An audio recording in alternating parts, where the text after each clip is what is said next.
Welcome. Today we wanted to talk about how to overcome rejection.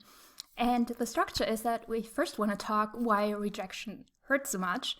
And I think that can really help having some compassion with ourselves when, we're feeling rejected.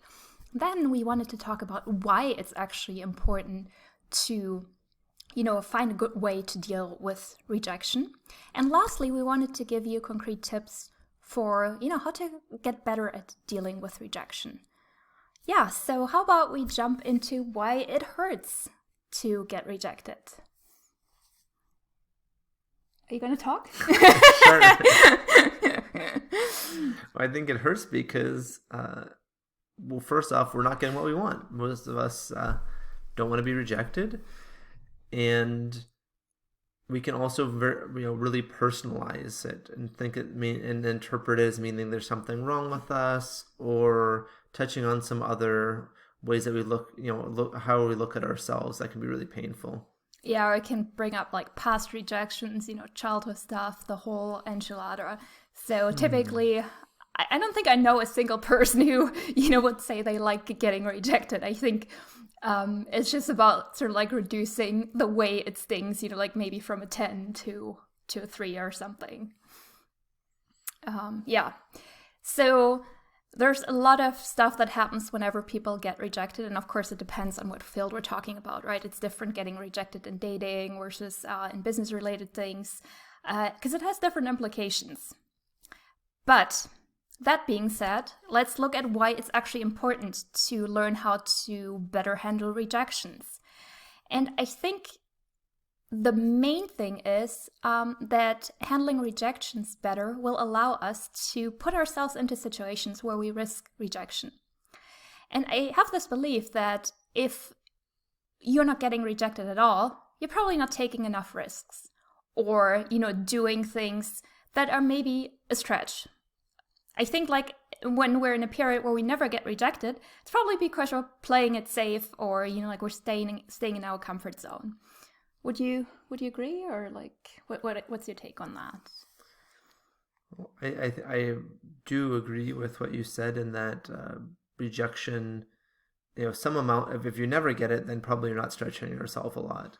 I think there can also be valuable introspection that can happen from rejection, where if you thought you were a perfect fit for something and then they turned you down, then it may enable you to think of like, well, I wonder what happened here. Was I interpreting something the wrong way? And it could just be that it was just you just weren't a fit for what they were looking for, even though you thought they were. So there can be a way that it can help you grow and learn, even though it's maybe not an easy way to get that information. Yeah, I mean, I once wrote an article about that, not getting what we want can actually be a blessing in disguise. Right. And the example was, I really want, like when I went on a student exchange when I was 16 or so, I really wanted to go to Australia. Like kangaroos and Australia, right? So I really wanted to go to Australia, long story short. And they didn't pick me. And instead I got sent to Canada. And I didn't want to go to Canada. And then I was in Canada and I'm like, wow, this is amazing. I had like the world's best host parents. I had an amazing school, like amazing people. And I'm not sure I would have had that, had I gotten my first choice. So in that sense, like the rejection was the best thing that could have happened to me.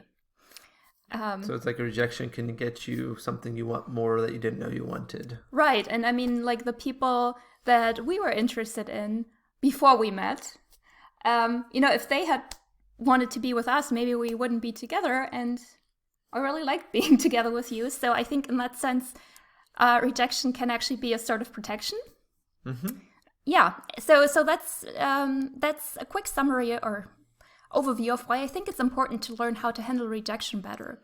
And the thing is, if it's easier for us to metabolize rejection, we can more quickly take actions that, might lead to rejection. So for instance, just today, I saw that 2 of my articles had been rejected. I mean, in a very nice way.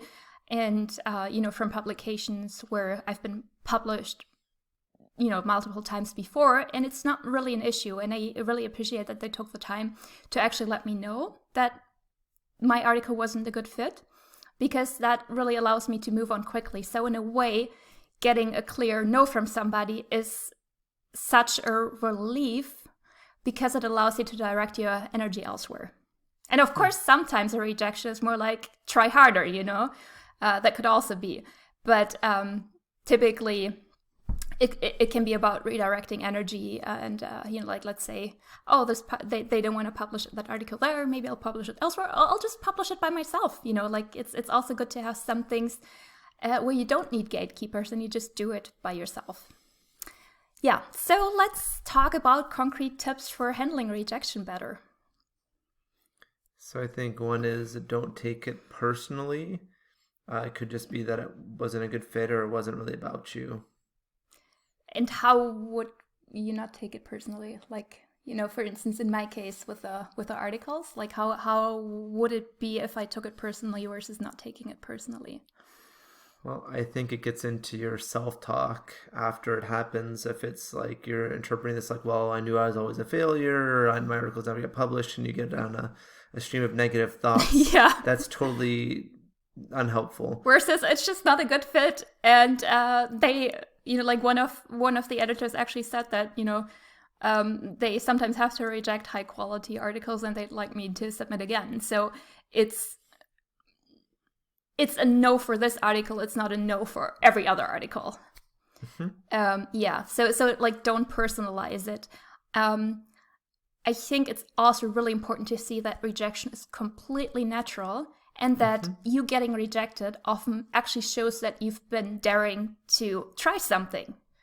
If I'm never, for instance, submitting articles to places, well, I'll never get rejected. Awesome. I have a 0% rejection rate. Am I not the greatest? So in a way, the amount of rejection you get is also typically quite related to the amount of risks that you're taking. Mm-hmm. So I think like just normalizing rejection would be really helpful. And it can even be like talking to friends about it. Once was in a group where at the beginning we would celebrate our wins and our failures. And so it's like, yeah, this didn't work out. Great. And that's so helpful because it really helps normalize failure.